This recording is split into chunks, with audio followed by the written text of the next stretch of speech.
আসসালামু আলাইকুম। ওয়ালাইকুম আসসালাম ওয়া রাহমাতুল্লাহ। মুয়াজ্জিন সাহেব ভালো আছেন? আলহামদুলিল্লাহ, আল্লাহর রহমতে ভালোই আছি। আলহামদুলিল্লাহ। হুজুর, আমি একটা মশলা জানতে আসছি। জি, কি মাসআলা বলুন? সোনার আংটি ব্যবহার করা যাবে? দেন। আলহামদুলিল্লাহ। এটা তো পিওর সোনার আংটি নাকি? জি জি জি। আলহামদুলিল্লাহ। সুপ্রিয় দর্শক, প্রিয় নবী হযরত মুহাম্মদ সাল্লাল্লাহু আলাইহি ওয়াসাল্লাম হাদিসের ভিতরে ইরশাদ করেছেন, সোনার কোনো আংটি অথবা সোনার কোনো অলংকার পুরুষের জন্য ব্যবহার করা সম্পূর্ণ নিষিদ্ধ। অতএব এই সোনার আংটি আপনি ব্যবহার করতে পারবেন না। এটা আপনি আপনার স্ত্রী অথবা বাসায় যারা আছে আপনি তাদেরকে দিয়ে দিবেন। জি। নেন। আচ্ছা হুজুর, তাহলে কি রূপার আংটি কি ব্যবহার করতে পারবো?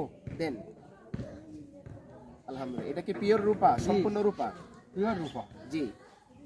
সুপ্রিয় দর্শক, যদি রূপাটা সম্পূর্ণ রূপা হয়, প্রিয় নবী হযরত মুহাম্মদ সাল্লাল্লাহু আলাইহি ওয়াসাল্লাম ইরশাদ করেছেন, পুরুষের ক্ষেত্রে রূপার আংটি ব্যবহার করা যাবে সেক্ষেত্রে 3.3/7 গ্রাম রূপার জিনিস দিয়ে রূপার আংটি তৈরি করলে সেটা ব্যবহার করা যাবে।